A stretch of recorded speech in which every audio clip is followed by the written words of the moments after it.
Olá, companheiros e companheiras. Estamos começando mais um Esquerda Web, o podcast. Hoje nós estamos com uma presença mais do que especial aqui com a gente, Roberto Paulino, um companheiro que é militante do PSOL desde a fundação, se organiza no grupo Nova Praxis. Nós também estamos com o Gabriel Mendes, um companheiro que está sempre com a gente. Como vão, companheiros?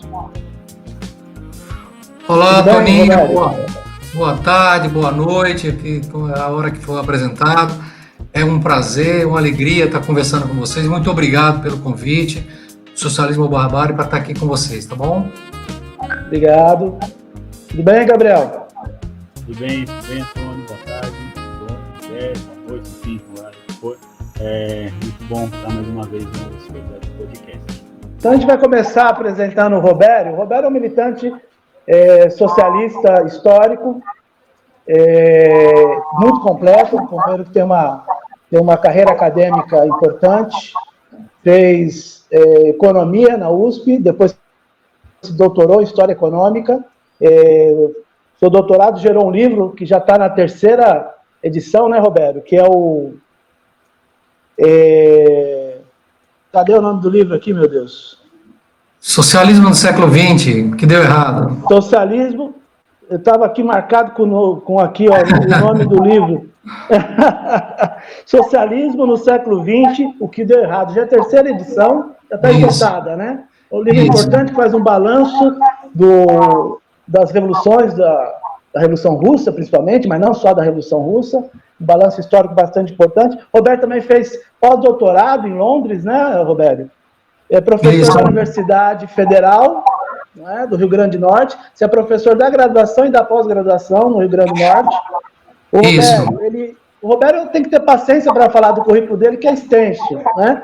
Ele foi fundador do PSOL, ele foi candidato a prefeito em 2012, depois você foi candidato a governador em 2014, com 8,74% dos votos, prefeito em 2016, com 6,86% do voto, e deputado estadual em 2018. Você entrou como suplente, né? Teve aí 1,22% dos votos. Para a esquerda, no geral, e para a esquerda socialista, é uma votação bastante importante, né?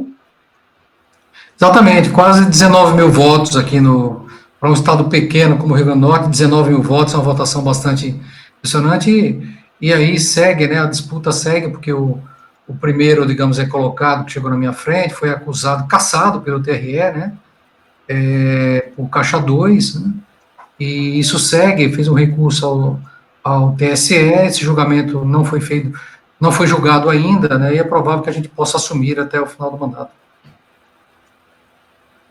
Tá bem. Além desse currículo que eu falei, você começou a militar, não quero entregar a sua idade não, porque eu sei que você não gosta, mas você começou a militar na década de 80, eu te conheci na década de 90, no final dos 80, né? Você já era um quadro importante na Convergência, na antiga Convergência Socialista, depois do PSTU. Conta um pouco para a gente a tua trajetória militante.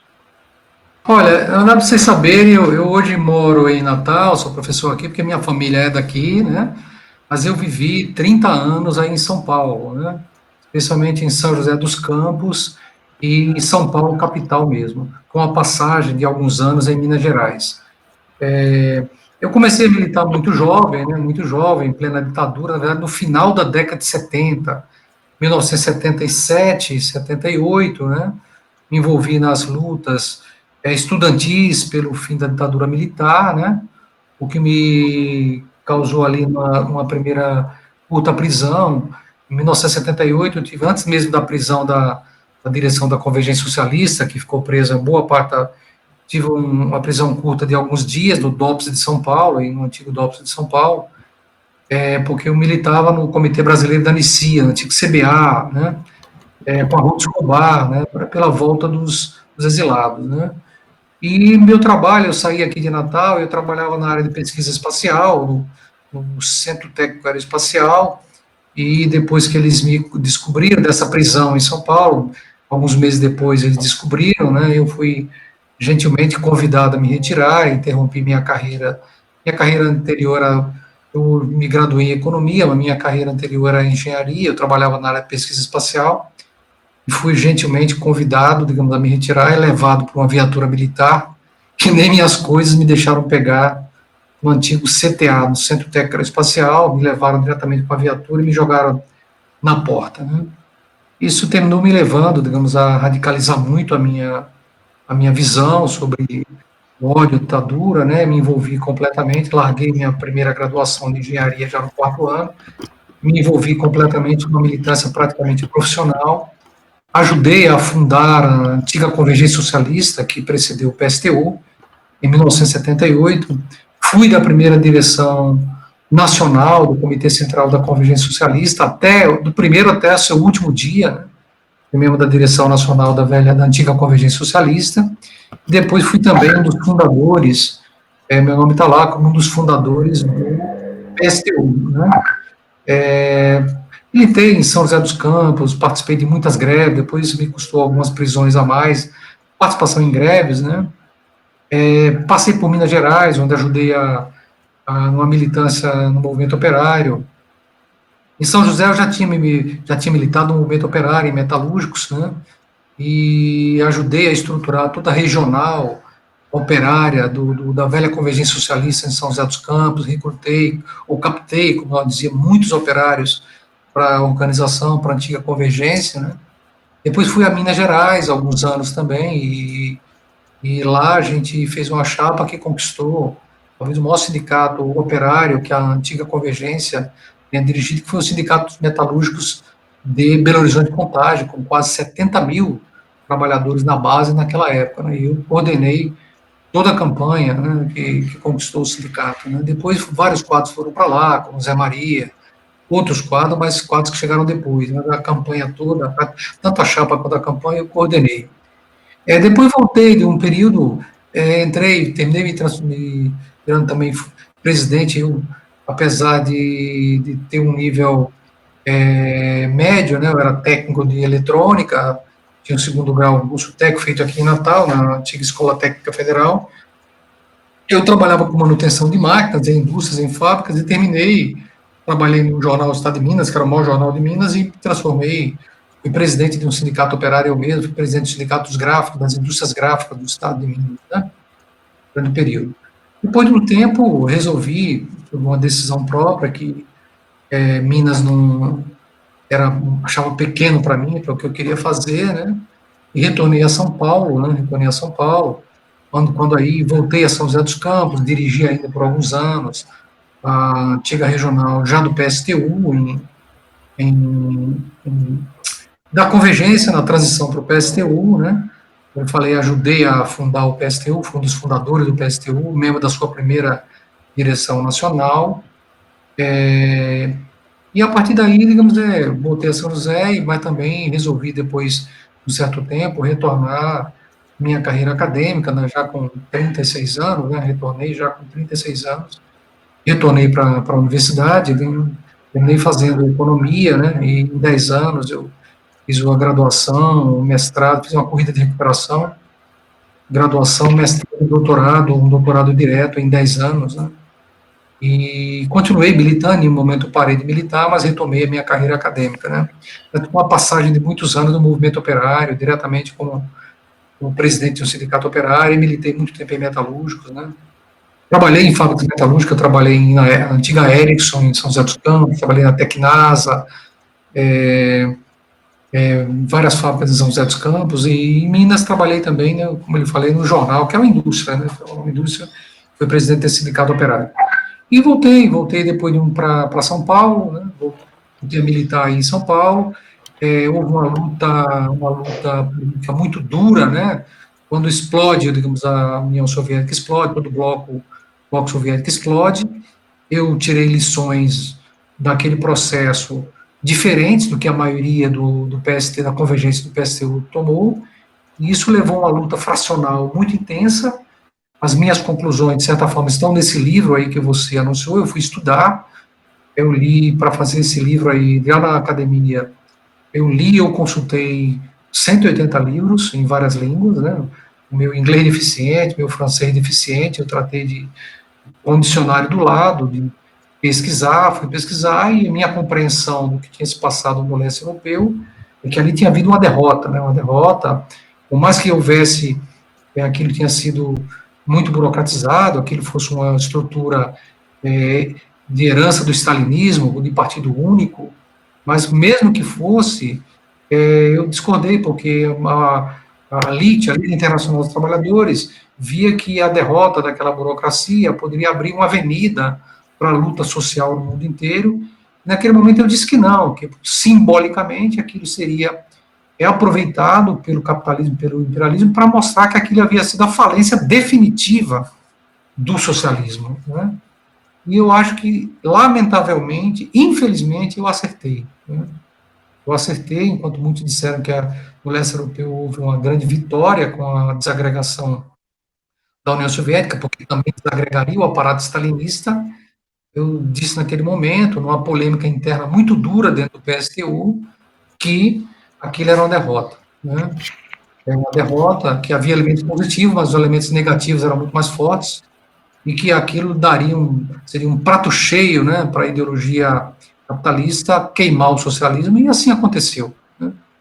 Isso me levou a uma luta fracional muito intensa dentro do PSTU. Nós fizemos uma fração, uma tendência para levar esse debate, fomos muito hostilizados, muito hostilizados. Esse debate também ocorreu em toda a LIT, a Liga Internacional dos Trabalhadores, não foi só dentro do... Você acompanhou isso, Toninho? Não foi só dentro do PSTU. Isso levou a uma situação que tornou insustentável pelo ódio, pelas hostilidades, né, com que esse partido discute com qualquer crítico, nos levou a um afastamento, né, do PSTU. Nós chegamos a ter um congresso que nós participamos, nós chegamos a ter 17%, quase 18% do congresso, né, do PSTU. Tivemos que sair do partido naquela época, uma ruptura. Fundamos um novo movimento chamado MTL, Movimento Terra, Trabalho e Liberdade, que reuniu quase 800 pessoas, o Martiniano Cavalcante, João Salame, outros parceiros, né, que vinham, gente que veio ao PSTU, mas que vinha de organizações stalinistas, como o PCB, né, que a gente tinha atraído para o PSTU, mas que também se decepcionaram com a forma absolutamente stalinista de debate com que se deu na organização trotskista. Eu dizia que a forma como o debate se dava, de tão grosseiro, né, era, digamos, praticamente stalinista. A política era uma política trotskista, mas o método de discussão era típico de organizações stalinistas. Isso acirrou as coisas, né, e esse pessoal saiu junto comigo, fundamos o MTL, e depois, quando houve a ruptura do Babá, para acabar a história aqui, né, quando houve a ruptura do Babá, da Luciana Genro, do João Fontes, da Luiza Helena, nós já estávamos fora do PSTU, éramos um grupo aí com algumas centenas de pessoas, e nos jogamos com tudo, e tivemos um papel fundamental na fundação do PSOL, né? Eu, Martiniano, e várias pessoas do antigo MTL, estamos lá, né? 10 ou 15 companheiros do antigo MTL, participamos entre os 101 fundadores do PSOL. Tem muita gente que veio ao PSOL depois, como o grupo do Ivan Valente, né? Gente que veio depois, não participou da fundação. Nós tivemos, eu particularmente estive nas primeiras reuniões aí em São Paulo, que deram origem aos primeiros núcleos, às primeiras reuniões no gabinete da Luiza Helena, lá em Brasília, o gabinete do Babá, da Luciana Genro. Os 3 primeiros parlamentares, né, 3 ou 4 que organizaram o PSOL, nós fizemos as primeiras reuniões, e antes do PSOL surgir, a gente estava articulando a ideia do novo partido, e eu estive bem na origem disso, né? Sou um dos 101 fundadores do PSOL. Lá para cá, a história, vocês sabem, né, a evolução do PSOL é mais conhecida, né? Essa história anterior é pouco conhecida aí, eu tive nela. Interessante. Bom, eu vou fazer uma pergunta que não estava no roteiro aqui, mas eu acho que pela roteiro da tua vida, que é meio que de 2 gerações, não quero chamar de velho novamente não, mas é um roteiro de uma militância de 40 anos, não é? De história, que você viu processos importantes, você estudou, mas foi testemunha ocular de processos importantíssimos, como o fantástico movimento operário que deu brasileiro, que deu origem ao PT, à CUT, né? E você viu também a queda do Muro de Berlim, estudou esse processo, no teu livro você discute como a transição é complexa, né? O processo de transição ao socialismo tem dificuldades, é complexo. O que você pode dizer para essa geração, essas novas gerações que estão em várias partes do mundo, depois de toda essa ofensiva que você descreveu, infelizmente, como você coloca, tem fortes elementos de derrota, né? A queda do Muro de Berlim, mas tem novas gerações aí fazendo à frente de jovens, homens, mulheres, à frente de processo de rebelião, né? Fazendo novas experiências, não revolucionárias ainda, obviamente, né? Porque faltam elementos fundamentais de consciência, de subjetividade, de organização, mas fazendo experiências até bastante radicalizadas de luta contra o capitalismo. O que deu errado, Roberto, no século XX, que a gente precisa não repetir no século XXI? Olha, primeiro é o seguinte, eu quero dizer que, apesar de tudo, de ter entendido aquele processo como essencialmente como uma derrota, eu sou um otimista, e eu quero dizer para os companheiros das novas gerações que não desistam nunca. Se nós fôssemos desistir da luta, quando nós tínhamos uma ditadura no país, esse país não tinha derrubado, não teríamos derrubado a ditadura, não teríamos conseguido esse ciclo mesmo de democracia burguesa mambembe, limitada, mas é uma conquista em relação ao que era a ditadura. Eu, quando eu fiz o meu segundo grau, na antiga Escola Técnica Federal, meus professores eram quase todos militares, eu andava de farda, não era roupa, era uma farda de tergal, com fio vermelho lá, do sapato preto, e todo dia eu tinha que entrar na escola, eu tinha que levantar minha calça para mostrar se eu estava realmente de meia preta. Era uma coisa horrível, né? As novas gerações talvez não tenham noção do que é uma ditadura. Ninguém podia falar a palavra greve. Era a orientação que não se podia falar a palavra greve, né? A ditadura era coisa muito triste, né? Mas, apesar de tudo, como você falou, eu tenho indo para 44 anos de militância, eu sou muito otimista. Se vocês leram aí, acabei de publicar aí 3 artigos, semana que vem tem outro, no portal do Esquerda Online, dos companheiros da Resistência, e quem lê meus artigos vê que eu sou muito otimista em relação às perspectivas abertas a partir dessa crise no futuro. Eu acredito muito que as gerações novas vão construir um mundo diferente, um mundo novo, né? Mesmo que a minha geração tenha dado sua contribuição, não tenha conseguido uma grande virada no mundo, né? Eu acho que as novas gerações têm muito mais instrumento, primeiro, mais informação. Na média, a juventude atual tem muito mais informação, muito mais acesso a dados, a meios que podem levar a uma compreensão superior, né, do que a minha geração teve. Não havia internet, né? A televisão, o rádio eram muito precários, chegava a pouca gente, era um mundo de analfabetos. Quando eu nasci, né, eu sou de 57, aquele mundo era um mundo de analfabetos. Veja, todo o processo, diretamente à sua pergunta, veja, eu dizer que a derrota, a explosão da União Soviética foi uma derrota, não implica dizer que tudo é uma derrota absoluta. Todos os processos são contraditórios. Tem aspectos negativos e aspectos positivos.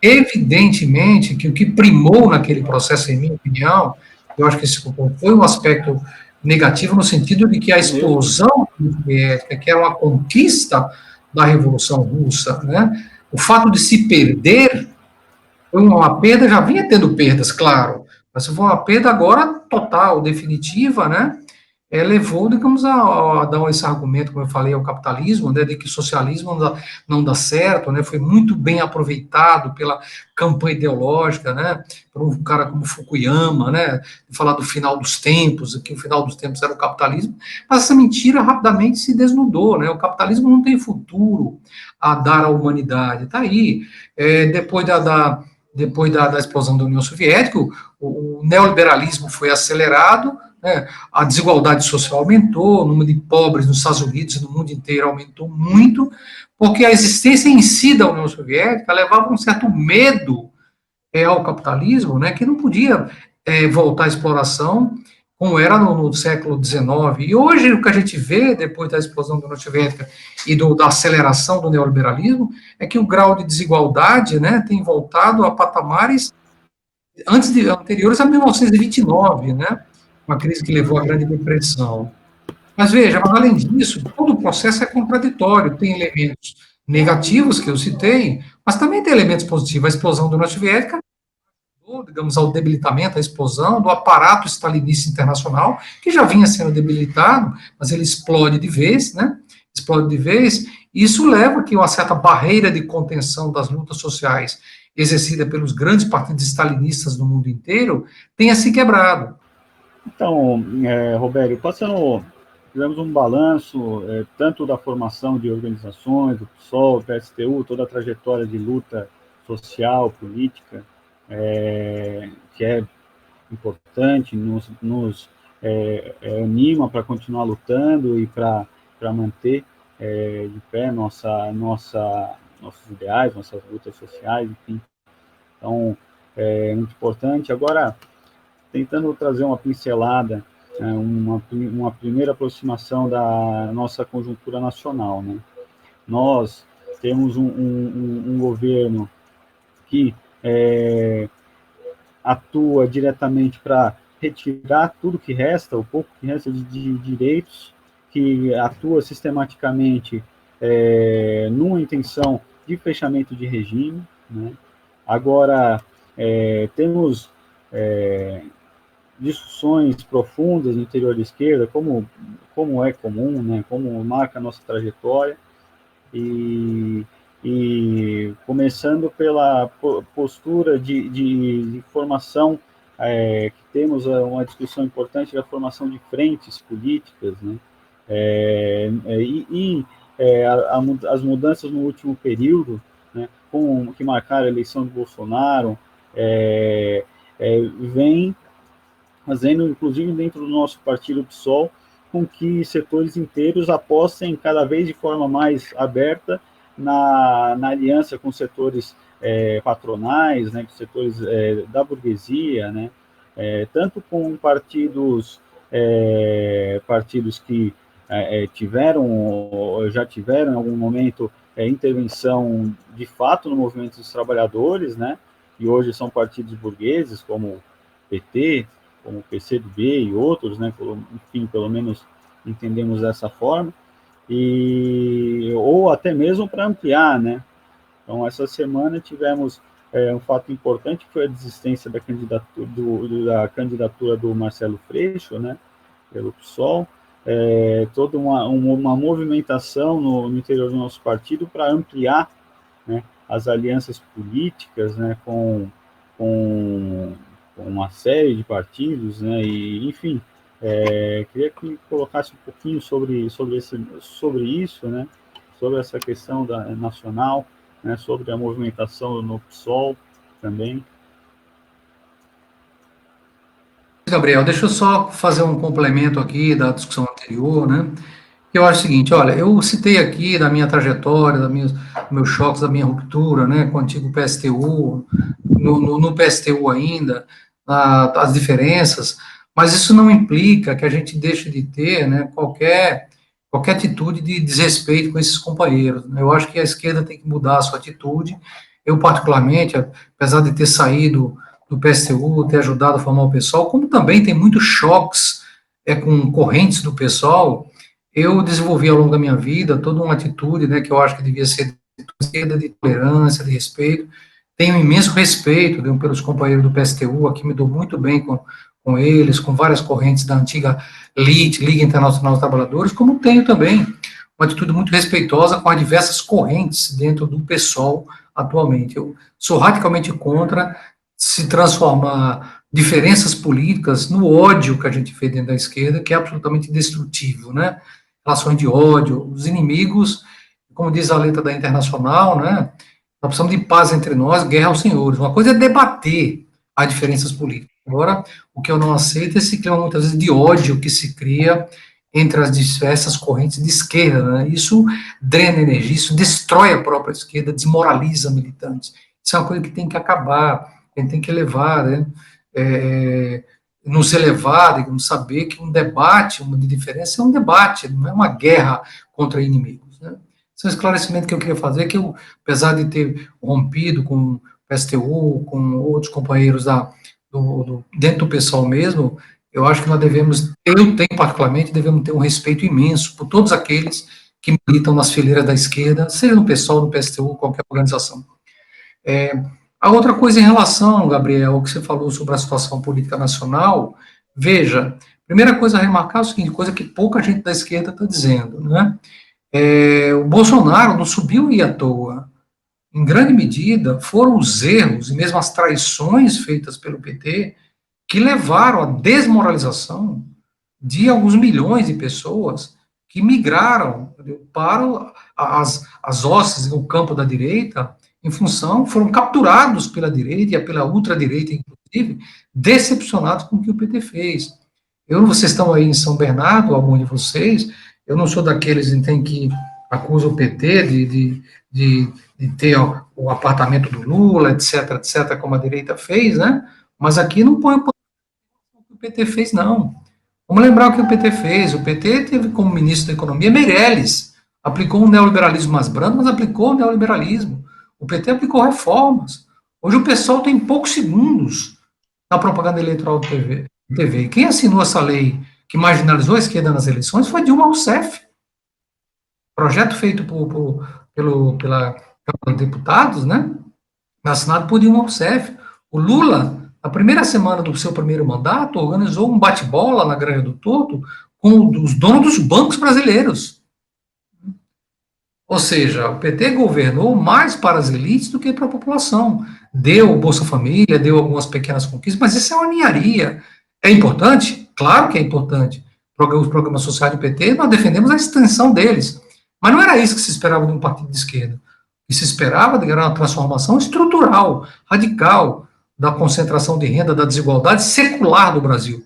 Nisso o PT não mexeu, em nada. O PT mexeu na pele, né? Mexeu na superfície, mas não mexeu naquilo que é essencial. Isso levou ao desgaste. Então, que a gente entenda, coisa que, mesmo dentro do pessoal, ninguém fala.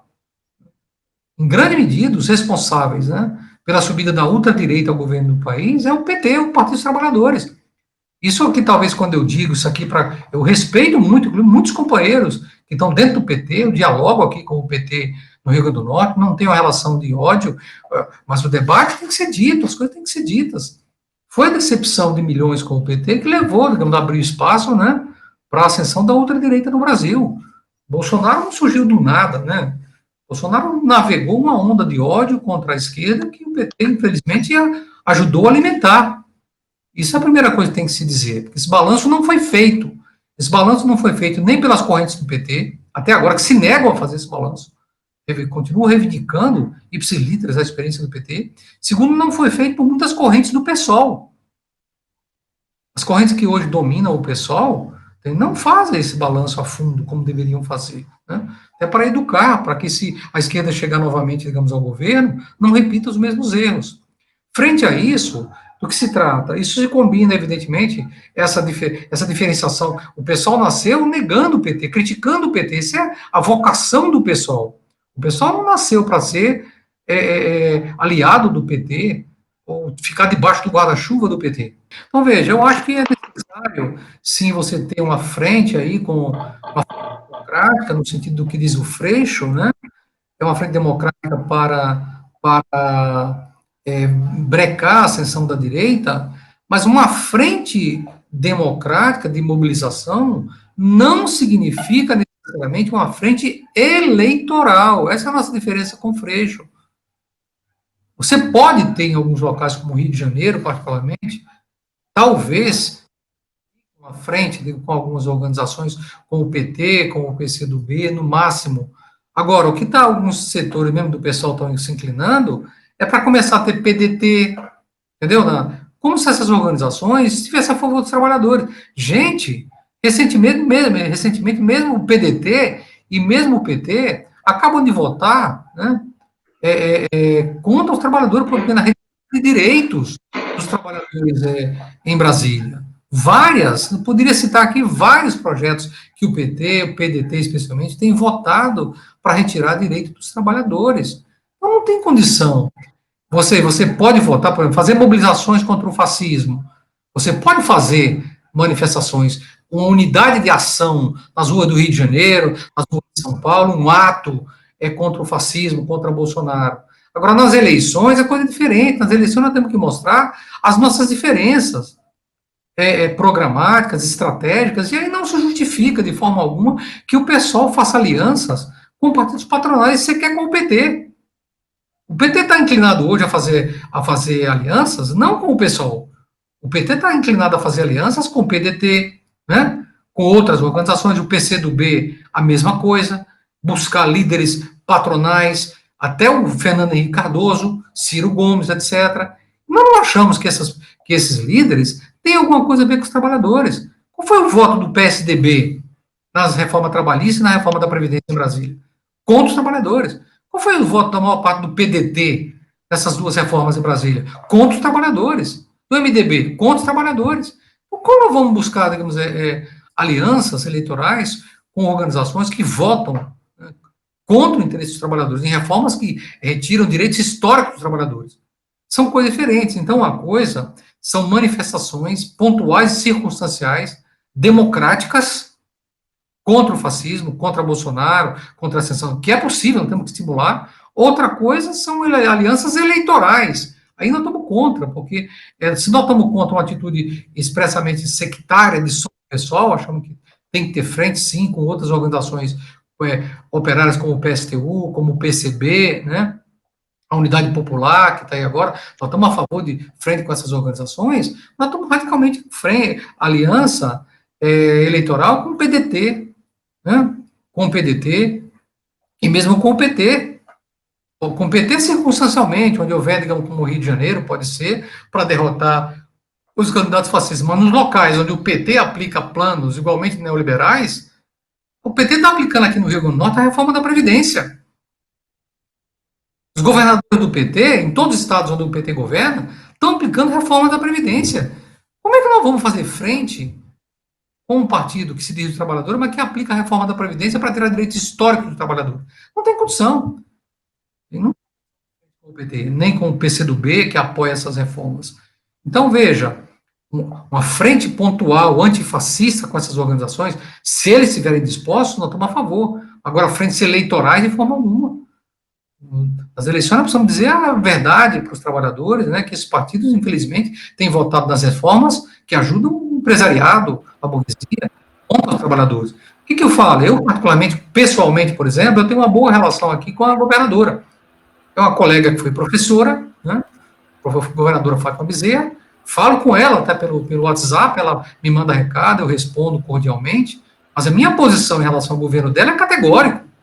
E como é que nós vamos tergiversar ou deixar de criticar duramente um governo que aplica uma reforma da Previdência, igual a reforma da Previdência de Maia e de Bolsonaro com os trabalhadores? É a mesma reforma.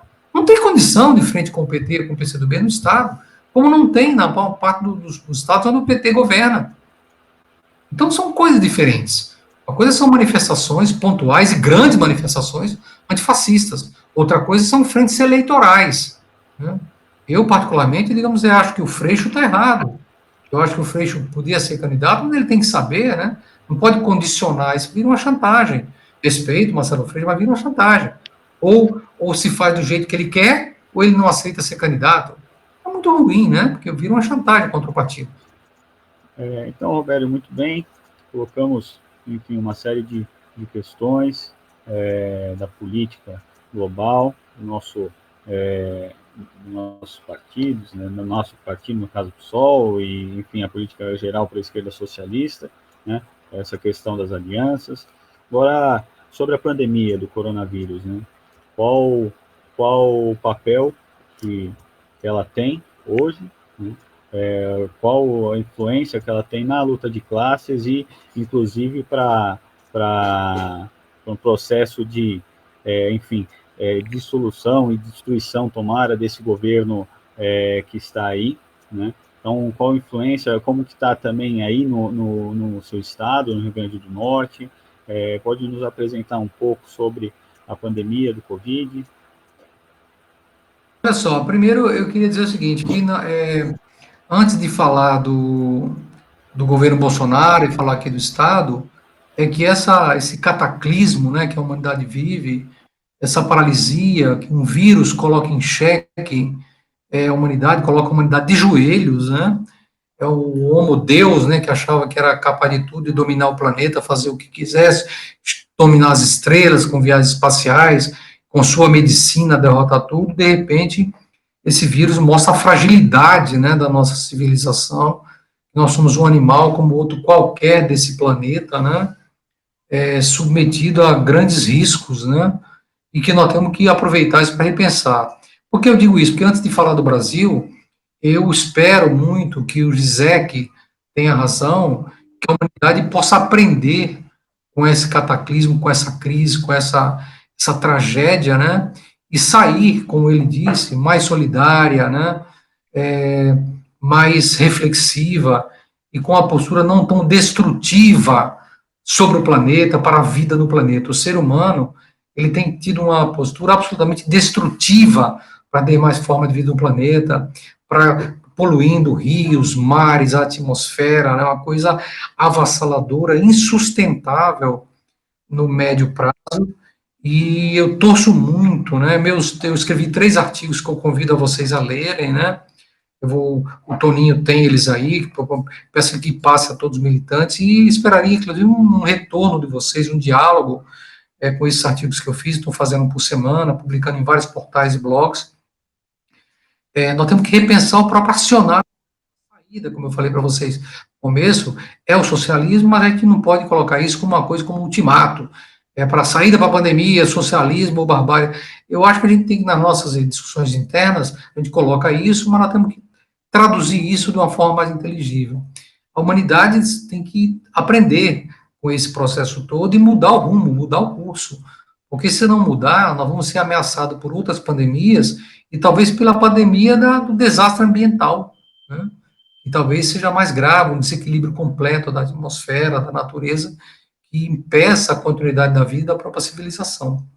A primeira coisa, né? Então, faço um convite a vocês a um debate sobre as consequências dessa pandemia para a civilização. Descendo para o Brasil enfrenta, além dessa crise sanitária no mundo, nós enfrentamos, que os outros países, como a Europa, países da Europa e do mundo todo enfrentam, nós enfrentamos uma dupla crise, a crise sanitária com a pandemia e a crise com um governo absolutamente irracional, o governo ultradireita, negacionista, né, negacionista da pandemia, do risco, com esse louco na presidência. Bolsonaro tem demonstrado elementos diretamente daqui, não é uma crítica política, elementos de loucura, literalmente de loucura, à frente do governo do país, tem totalmente insensível, né, ao que se passa, e vai ser o responsável, com certeza. Isso aqui não é uma denúncia, é uma constatação. Ele terá sido responsável por milhares de mortos, que muito boa parte dessas pessoas que estão morrendo porque acreditaram, minimizaram o risco e foram para a rua sem máscara, sem cuidado.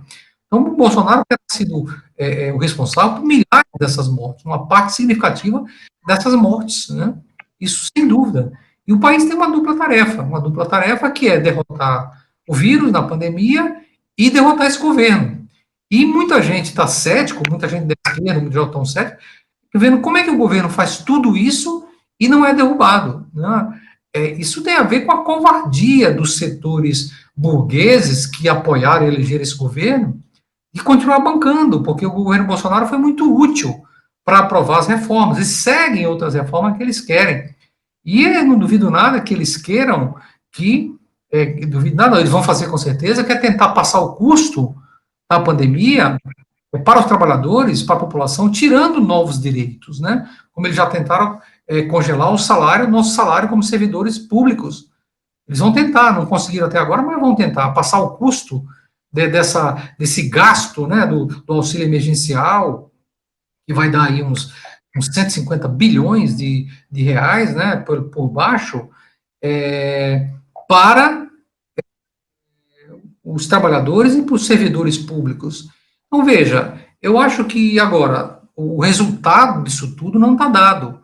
Eu escrevi um artigo exatamente sobre isso, eu particularmente acho que o que pode sair dessa pandemia é tanto para um lado quanto para o outro. As pessoas estão trancadas dentro de casa, como vocês, como nós, trancados dentro de casa, não podem ir para a rua fazer manifestação, mas eu pergunto, os servidores da saúde que vão sair dessa crise como heróis, com autoridade imensa, vão aceitar ter seus salários congelados para pagar a crise?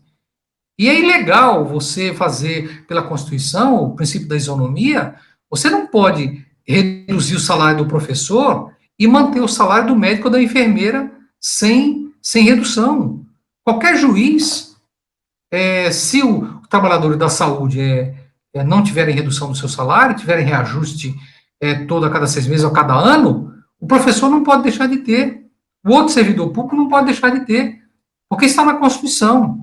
Então, vai haver, eu acredito que vai haver, depois dessa pandemia, uma alça de lutas sociais.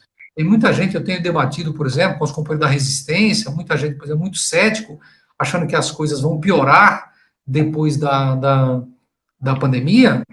Vai piorar ou melhorar? As duas coisas podem acontecer. Eu acho que pode piorar.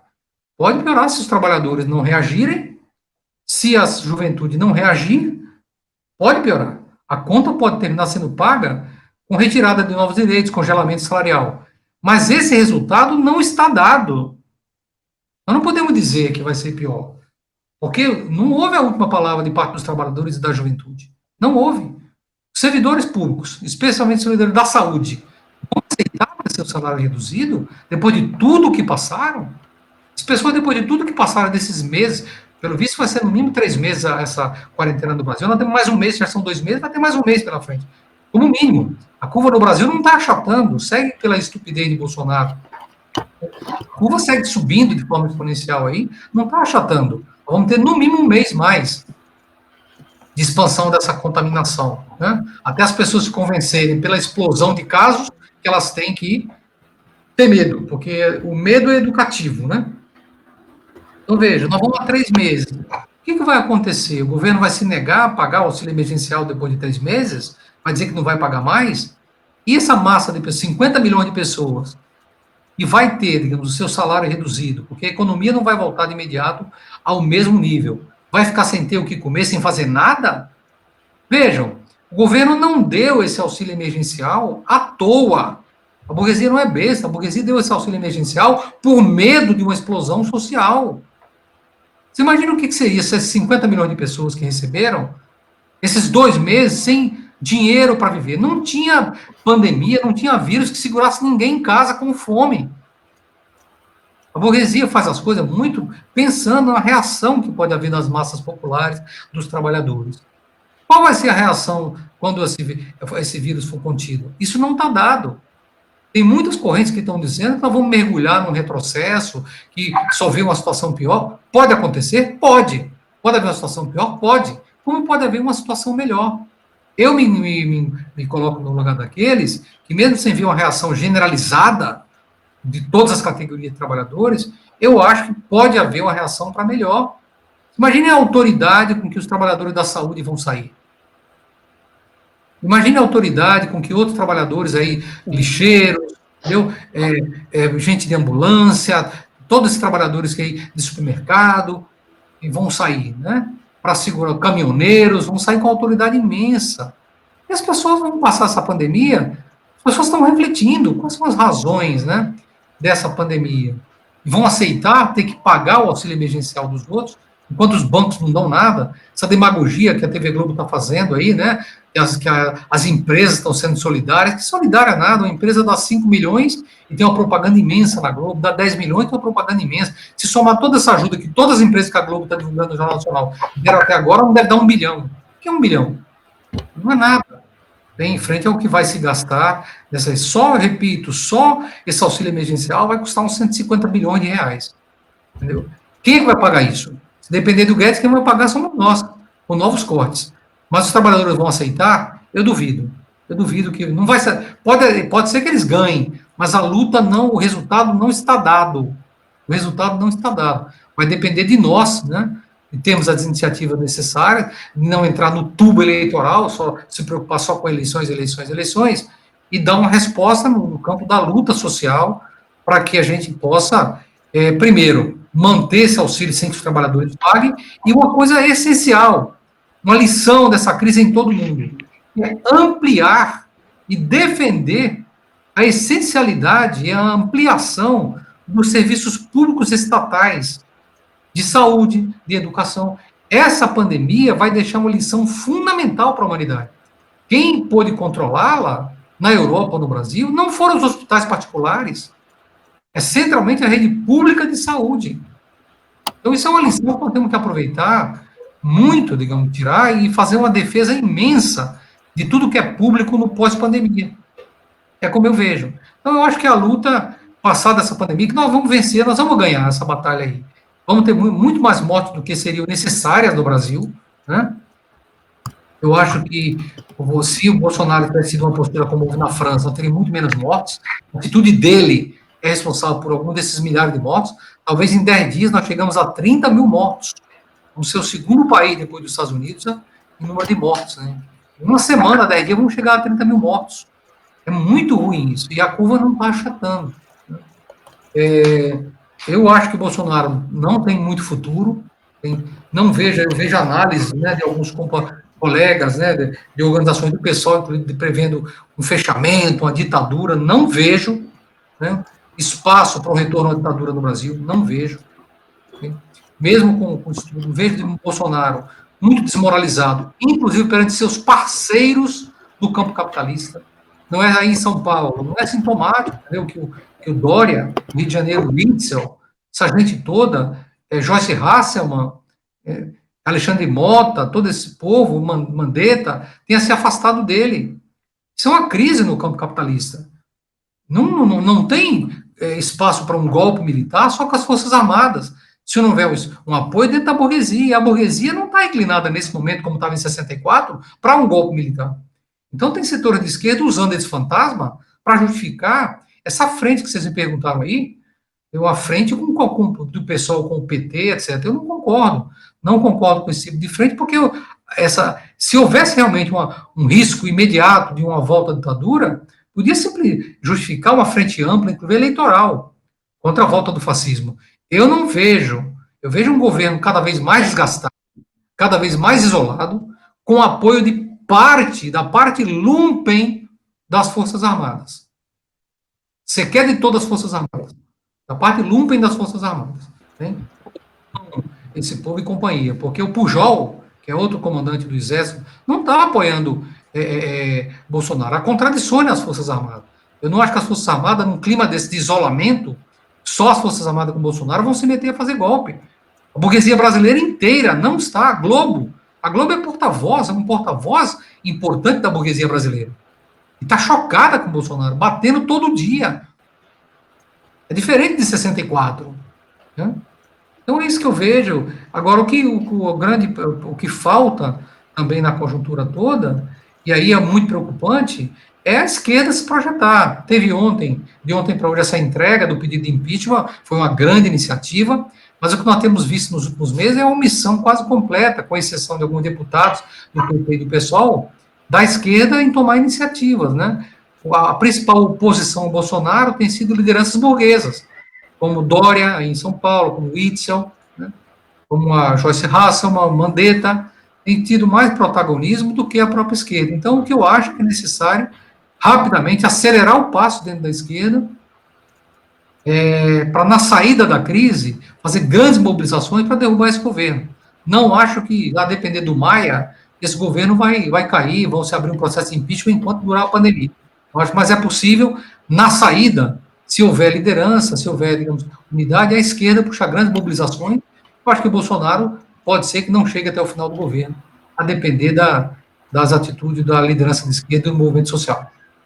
Ô, Roberto, bom, você fez uma análise interessantíssima, bastante ampla, em relação, e citou Zizek, né, que é um filósofo que tem um público internacional, no sentido de que a pandemia pode deixar, objetivamente, uma situação melhor para o socialismo. Obviamente, quando a gente fala em termos de objetivismo, eu sei que você é um ferrenho crítico, e você colocou a luta de classes como a chave fundamental para o desenvolvimento de qualquer processo político. O velho motor da história lá do Marx.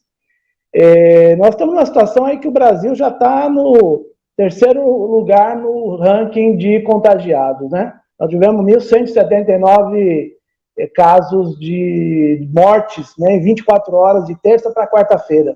Isso números bastante subnotificados. Tem gente que fala em 10 vezes ou mais do que isso.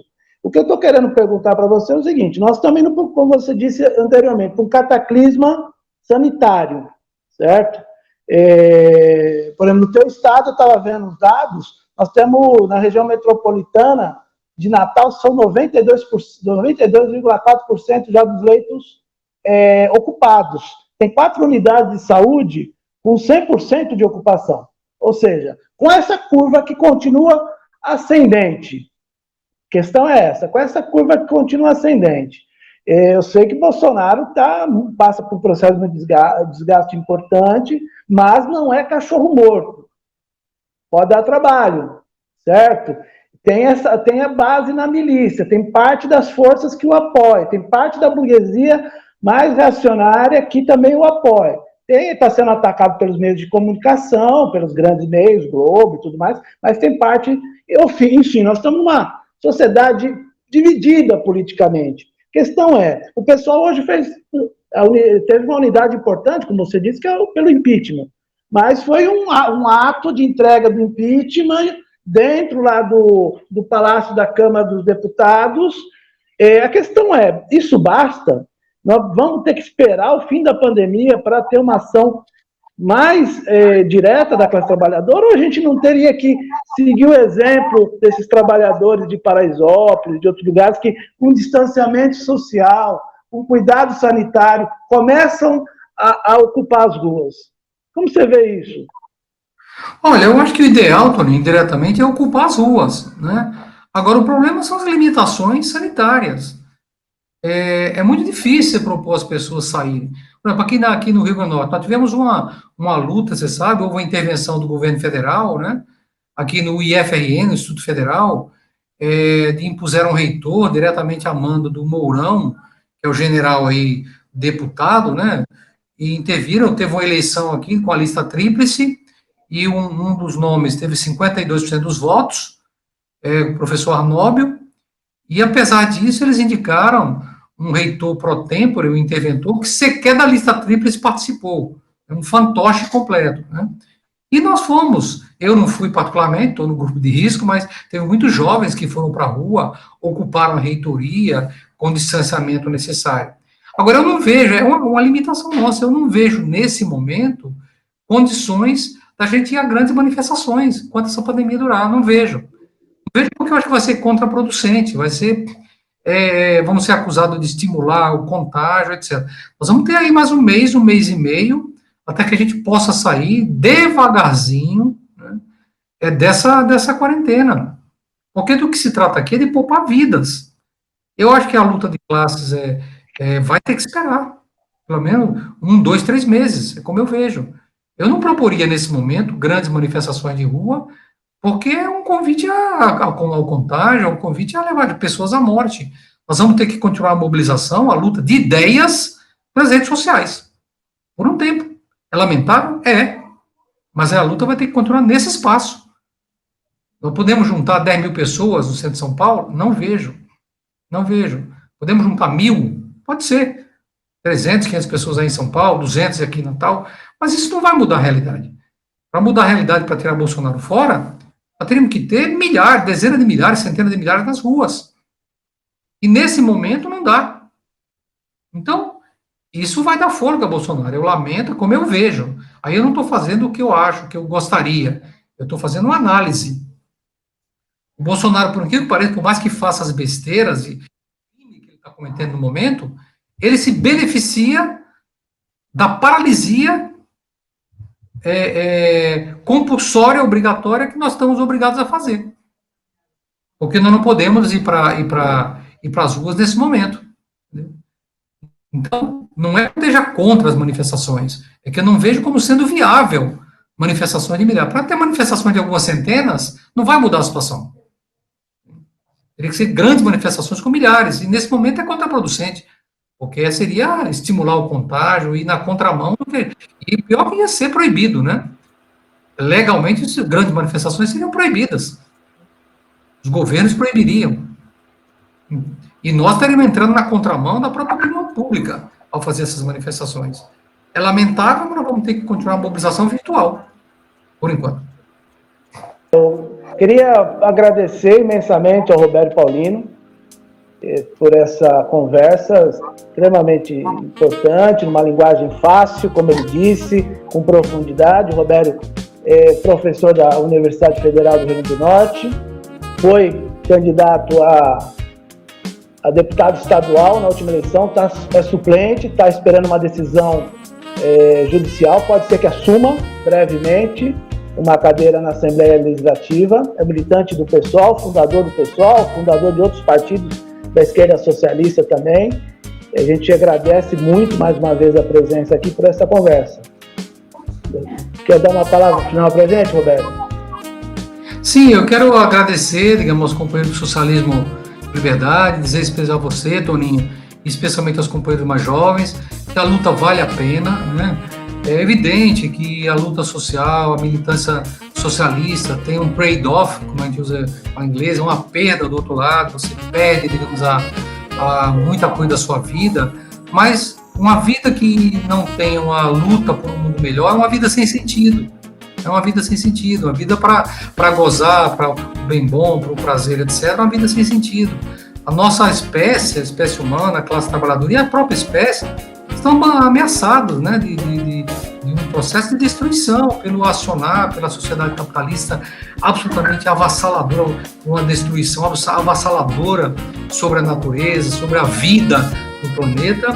Então, eu diria que nós estamos correndo contra o tempo para evitar um retrocesso humano muito grande, né? Eu quero agradecer a vocês, quero fazer um convite, já fiz esse convite ao Toninho, que assim que passar essa pandemia, vocês enviam a delegação, a gente quer estabelecer uma relação de organização para organização com vocês, com o Socialismo ou Barbárie, mandem uma delegação aqui para a gente poder conversar, a gente ajuda um pouco na passagem, né? Nós queremos estabelecer um diálogo com vocês. Somos uma organização pequena também aqui no Nordeste brasileiro, isolados aqui, como vocês são uma organização pequena aí, mas que tem um acúmulo político muito grande, né? E a gente pensa muita coisa parecida, né? Temos eu e Toninho, temos uma origem na antiga elite, né? Isso é importante. Então, eu agradeço mais uma vez profundamente, digamos, o convite de vocês, esse diálogo aqui. Espero que desse diálogo possa frutificar, a gente possa voltar a conversar, né? Eu estou publicando, como falei para vocês aí, publiquei 3 cartas no Esquerda Online, se vocês quiserem reproduzir entre a militância de vocês e nos dar um retorno, a gente abrir um debate entre nós sobre quais vão ser as consequências, não só para a esquerda, para a humanidade dessa pandemia, como vai ser o pós-pandemia, né? E é isso, e mais uma vez agradecer de coração aí a vocês pelo convite, por terem me escutado mais de 1 hora aqui, né? Um grande abraço a todas as companheiras e companheiros que porventura vierem escutar esse debate aqui. Agradecer ao Toninho, agradecer ao Rafael, especialmente ao Zeca, que não está aparecendo aí, mas é um dos engenheiros construtores desse nosso podcast aqui. Muito bem. Obrigado. Então a gente vai encerrando, né, mais esse Esquerda Web, o podcast. Agradecemos mais uma vez e vamos disponibilizar esse episódio. Esperamos que todos curtam e compartilhem. Um abraço, até a próxima semana.